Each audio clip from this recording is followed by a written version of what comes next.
Hello and welcome to the channel. My name is Cyclic Hotline, and in this video we're going to be talking about how to conduct HEMS in a realistic manner, specifically UK HEMS, European HEMS. We're going to be talking about the regulations that govern what you can and can't do for those of you that are looking to take their simulation of HEMS to the next level. For those of you new to the channel, I'm an air ambulance pilot in real life. I've been doing it about 7 years across multiple types, including the H145 in day, night and NVG. This video is purely to give you the regulatory framework that HEMS pilots operate by, and it's going to be quite similar or a condensed version of the training that a HEMS pilot would receive if they're brand new to the job. Now, I understand that aviation regulation isn't very exciting as a subject. In fact, just opening up the European Easy Access Rules of the Air is pretty daunting.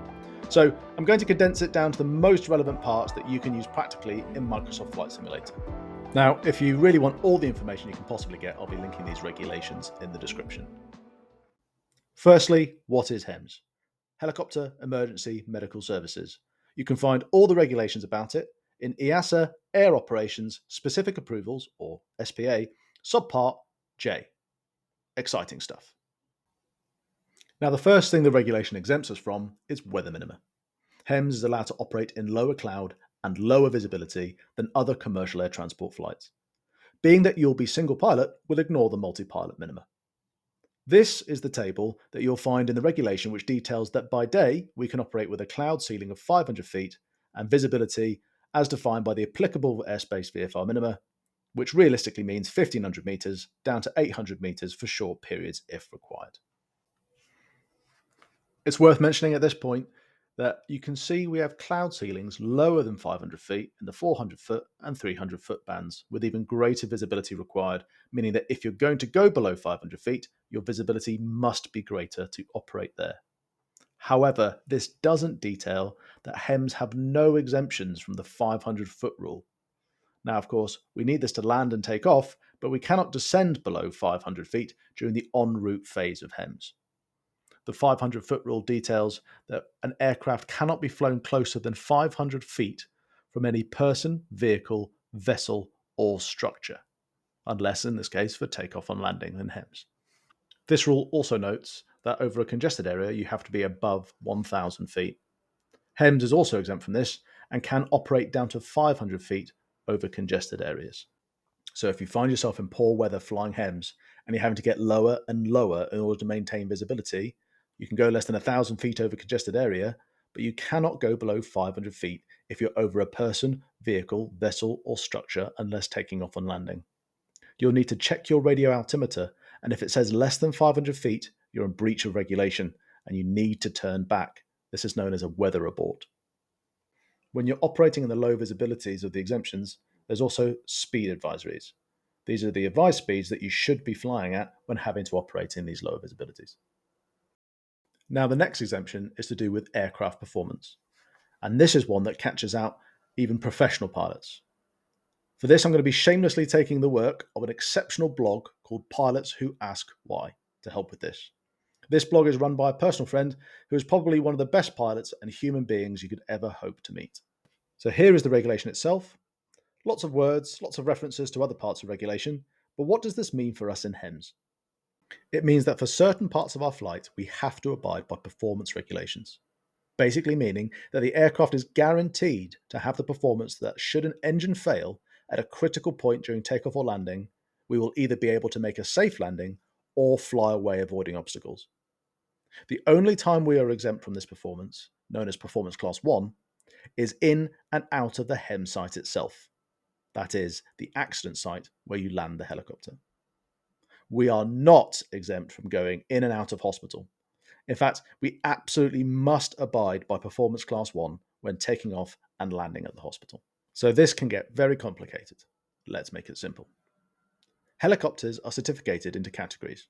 HEMS helicopters are Category A helicopters.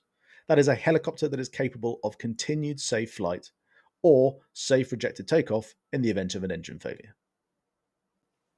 Operating under Performance Class 1 means we perform power checks on the engines daily to make sure that the engines are producing the required level of performance. But we also fly profiles.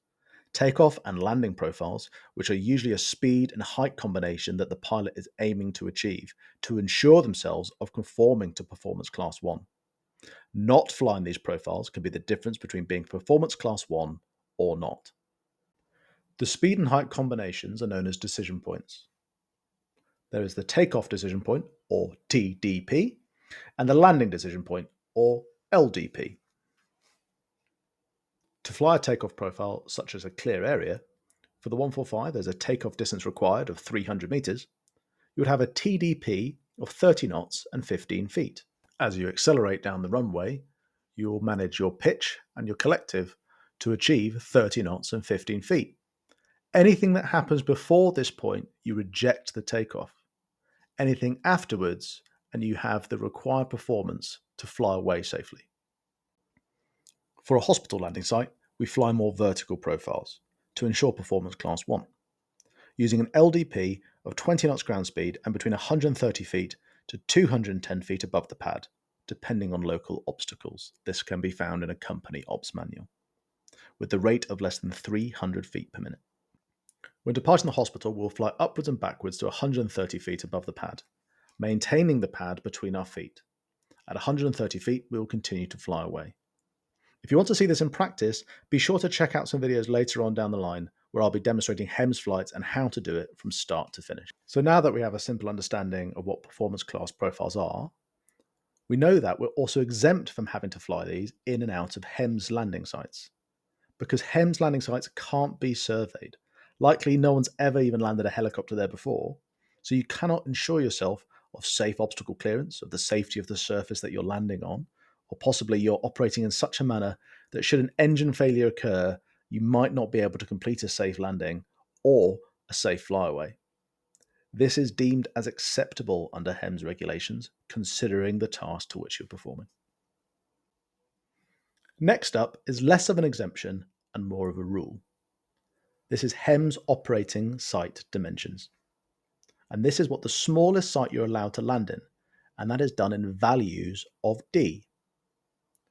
A helicopter's D value is its total length from tip to tip. For the 145, this is about 14 meters, so we must be landing in a 28 by 28 meter area in order to be legal. This is known as a 2D site. We cannot land in a site smaller than this. If you're operating HEMS at night using MVG, to land in a HEMS site, the minimum site size needs to be 4D by 2D. Not all HEMS regulation is really transferable to Microsoft Flight Simulator, but so far the ones we've discussed should help you gain the most realistic experience possible. Let's summarise what we've covered so far and give you an idea of the rest of the exemptions that we tend to use on a day-to-day basis in real life. These ones aren't really applicable when flying HEMS in Microsoft Flight Simulator. So for our exemptions, we've spoken about lower weather minimums, the ability to fly in worse weather than the average commercial air transport flight. We've talked about minimum heights over congested areas. Anybody can fly down to 500 feet outside of congested areas, over rural areas, but over congested areas, everybody has to fly 1,000 feet or more. HEMS are exempt from this. And we've talked about having to fly performance classes into hospitals, much like any commercial air transport aircraft would have to perform the same performance classes, but we're exempt from this when taking off and landing at the HEMS sites. Other HEMS exemptions you're probably not going to use in Microsoft Flight Simulator. We are exempt from the 1,000-foot rule when flying over gatherings of over 1,000 people, such as at concerts or sporting events. We can still fly down below 1,000 feet, down to 500 feet when flying over. Prisons, some prisons have restricted areas.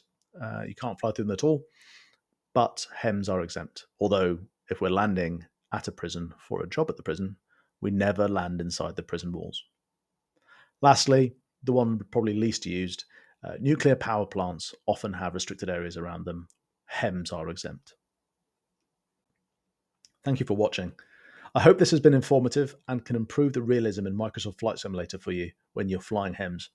Going forward, I'll be making videos in the form of training. That is, flying HEMS in Microsoft Flight Simulator as a tutorial, as if you were a new HEMS pilot to a unit receiving the training to become a base pilot. Please don't forget to like and subscribe. If you have any questions, please leave them in the comments below. Thanks again.